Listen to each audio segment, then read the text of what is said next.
Hello, and welcome to the behind-the-scenes look at Matrix version 7. You know, it's been a long time coming. Our staff has worked really hard to bring a lot of features and new tools to Matrix, and I think you're really going to enjoy what you hear from the staff.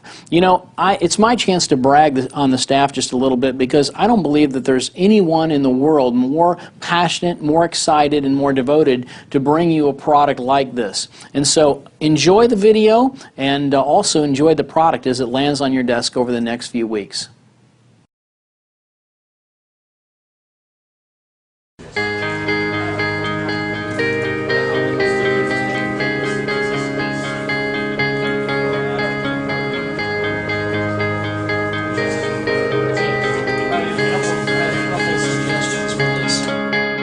I thought rendering couldn't get any better.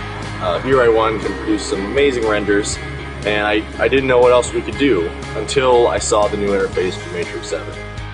So we now have full control over everything that V-Ray does, from how it creates its materials to how it applies them, renders them in every single setting inside of V-Ray. So we really focused on providing all the control with none of the hassle of the back end of V-Ray. So we presented them in a very user-friendly fashion, and we're really excited to see what comes of that.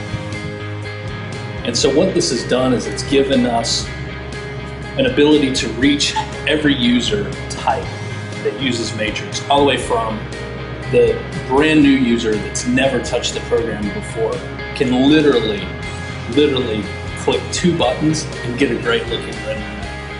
How's it going, Mike? It's going. Okay. Working as fast as I can. We'll have to, somebody have to hand draw that.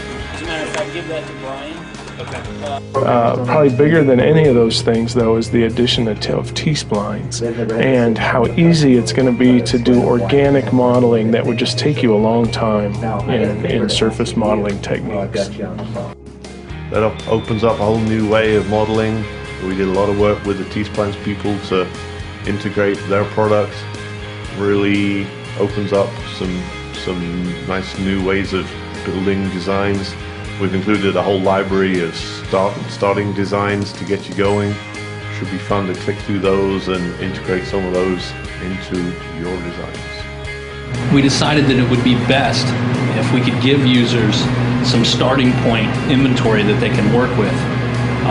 We find it really helps you to learn the technology when you have a pre-existing model that you can push and pull and tug on, instead of having to create a lot of that from scratch. You can think of it in 2 ways. You can do parts of it in T-splines, parts of it in NURBS, and it's just adding a whole other element to it. T-splines is really an entirely new way of thinking about modeling. In my original role, I did a lot of the user interface setup, not the design, but just the implementation. For Matrix7, my focus has really shifted towards the back end, and so I do a lot of writing of the builders, the various commands that are in Matrix. My major focus for working with the GenVision development team is for all the user interface design and the workflow. I'm known as the button girl around here, and I design anything from what you click on, working through Matrix, working on the tools, the builders. So anytime there's a new idea, it passes through and I'm part of the team. As the developers develop Matrix7, we look at the new tool sets, we figure out how they work in conjunction with one another, and then how that applies to a specific jewelry concept. So we take that concept and we break it down into step-by-step processes and write tutorials and create tutorial videos for our end users so that they have an easier time learning the program. So I was lead developer for Matrix7. Got a lot of new exciting things in Matrix7. There's a lot of technical challenges going on getting that going. Pretty pleased with the results. Offers a lot of new functionality compared to Matrix 6. I think one of the biggest challenges in the support department regarding T-splines is knowing when to use T-splines and offer that as a solution for a model, and when to just do it in NURBS. Because a lot of times with a new tool, Travis has a saying, get a new hammer and everything looks like a nail. And so people tend to get a new tool and they tend to use that for everything. And then so I think we need to really look at models and say, well, this is a NURBS model, this is a T-splines model, and then of course you have the challenge of learning T-splines. But it'll be interesting to see what models lend themselves to that technology.